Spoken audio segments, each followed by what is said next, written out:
Yeah. So, moving on to our final question, and I think we can talk quite a bit about this. And it is, apart from comics, what else do you geek out over? So, so much of my culture is kind of has an intrinsic link with comic books in some way. So, um, my old cosplay page, because that's what people used to do. I don't do it anymore. Yeah.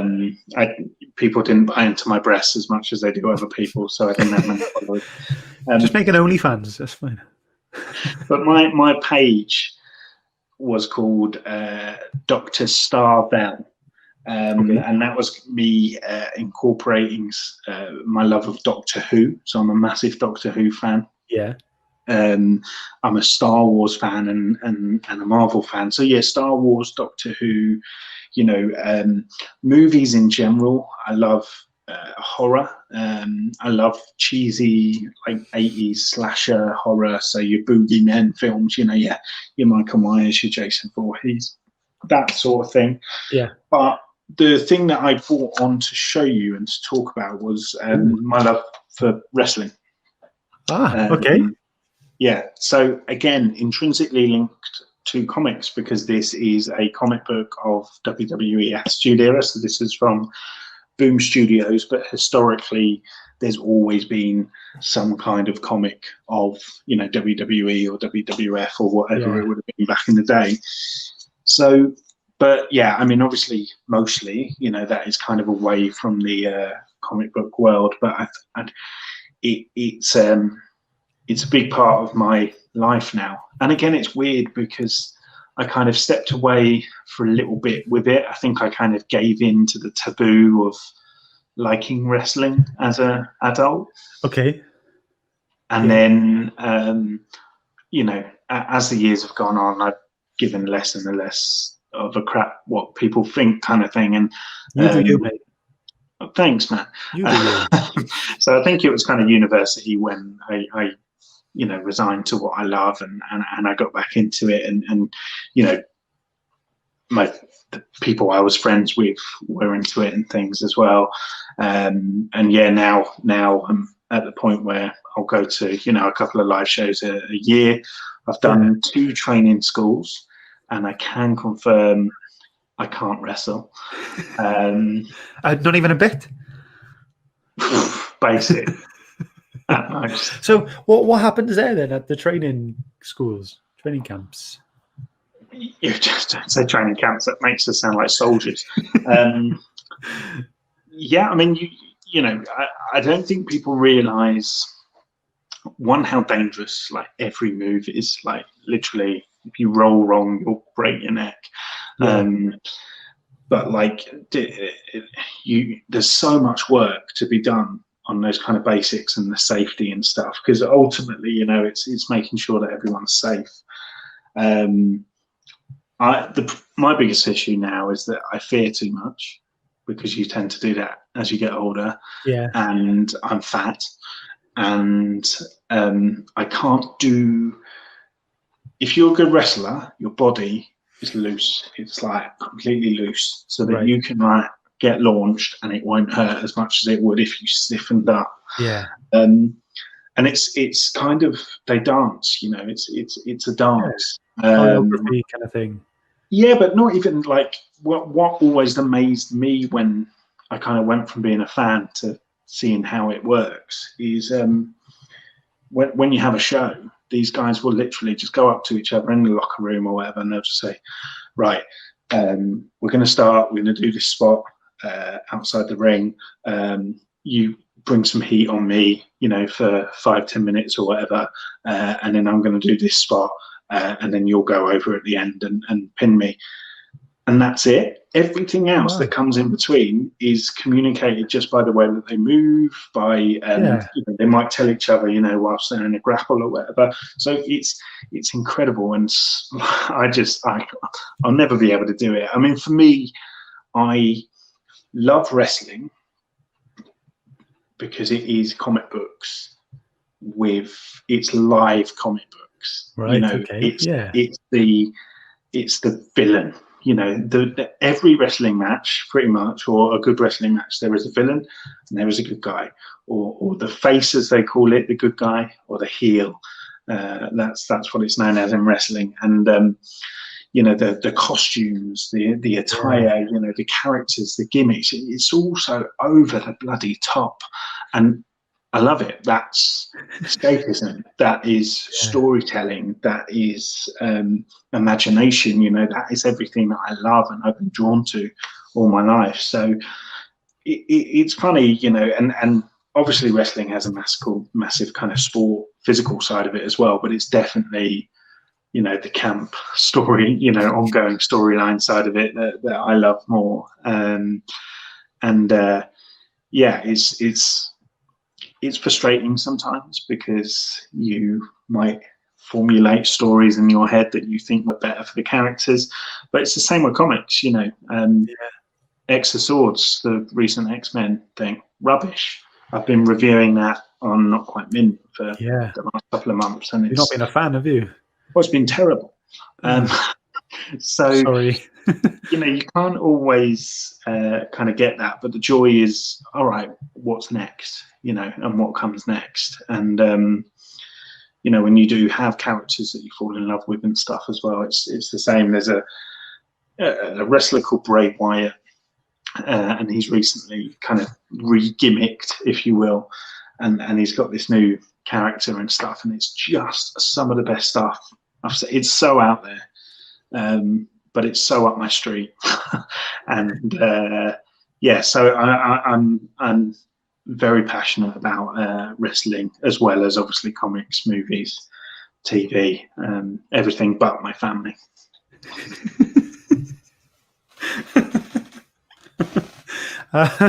Work. Yeah, and work. And my education. Yeah. Oh, you threw me off there. Oh, where was I going to go? Did you have like when you were doing the training camp? Did you have like a costume? Did you have your own?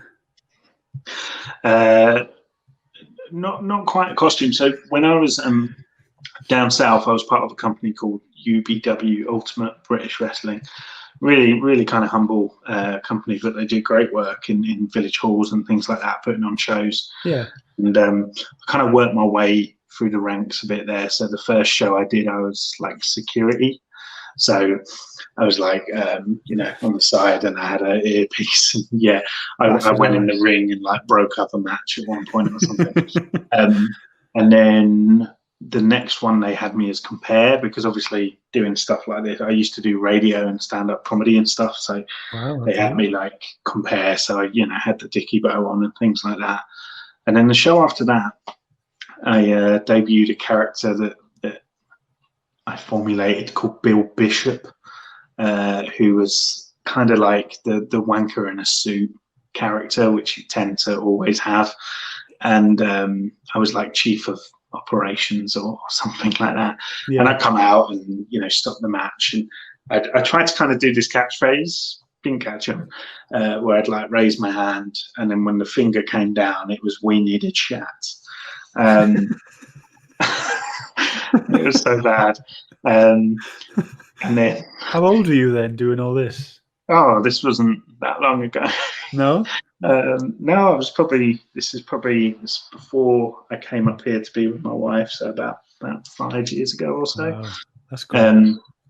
But yeah, and my aspirations were always to have a character that was kind of like you know, like AC/DC aesthetic. So it's like a schoolboy, you know, and I wanted to be Naughty B.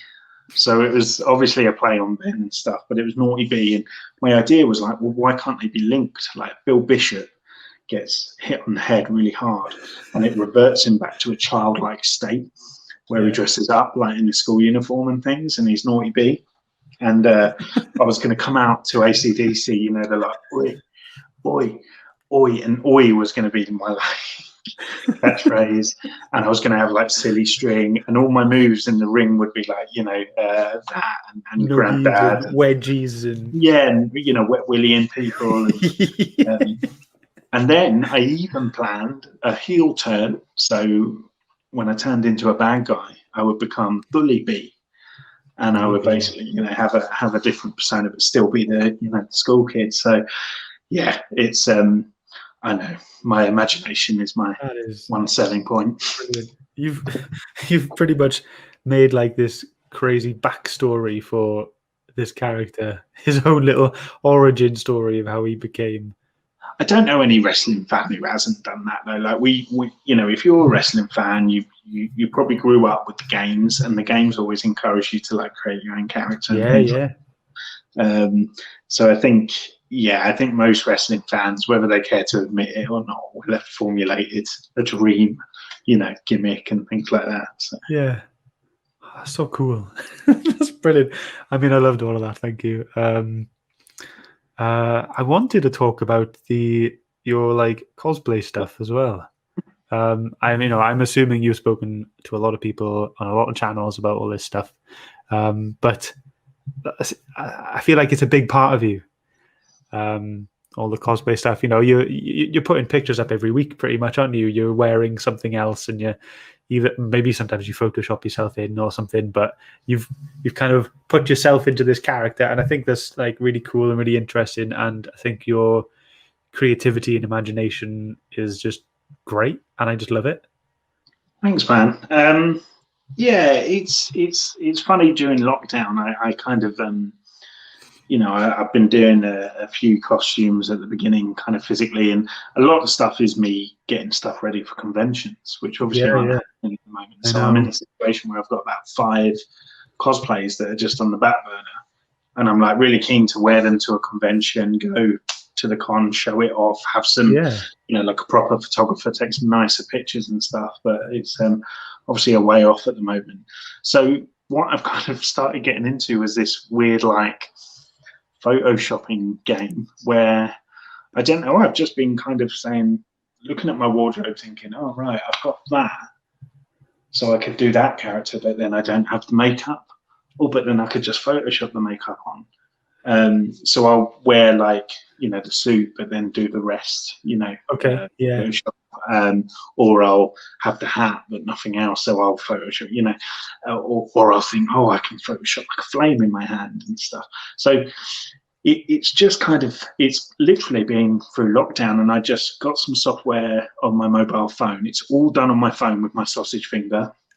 And I I'm really enjoying it, and I've kind of stumbled across something that I didn't ever think I'd be that good at doing, really. But it's kind of like, for me, it's like drawing, but the results are better because it's like you're photoshopping or you're taking PNGs from something, and it's real life stuff. So it's because I try to draw sometimes and I just get frustrated because I'm not as good as I want to be. So the Photoshop thing's fun because I'm always happier with the result, I think. It's like a middle ground kind of thing. Yeah. So I've been doing that. It's been keeping me busy, and obviously for my Instagram, it's basically a combination of that. Me showing off the books I've got that are coming through the post, and just a man's mental downfall documented. Well, I'm enjoying it. Thank you, mate. Yeah, but thanks so much. I think that's us for time. I think, mate, that's been so great. Finally talking to you, and I hope we can be involved in more stuff in the future. And so you're not currently doing a lot of YouTube stuff at the moment, but you've got stuff coming up in the new year. Yes, so massive backlog on there. Of course, you've got loads on there. If you really have time on your hands, then you can even go back and watch my old comedy videos where I used to do hidden mic stuff and go to movie premieres and things like that. So there's that. There's all the I did like a lockdown diary, which was weird. Okay. And then you've obviously got all the geeky stuff as well. But next year, the ABCs of obscure comic book characters, and my channel's going to have a new look, and I'm going to avoid a lawsuit with NWA for using straight out of Crampton so long. So you're not making a new channel. You're just changing some things on your current one.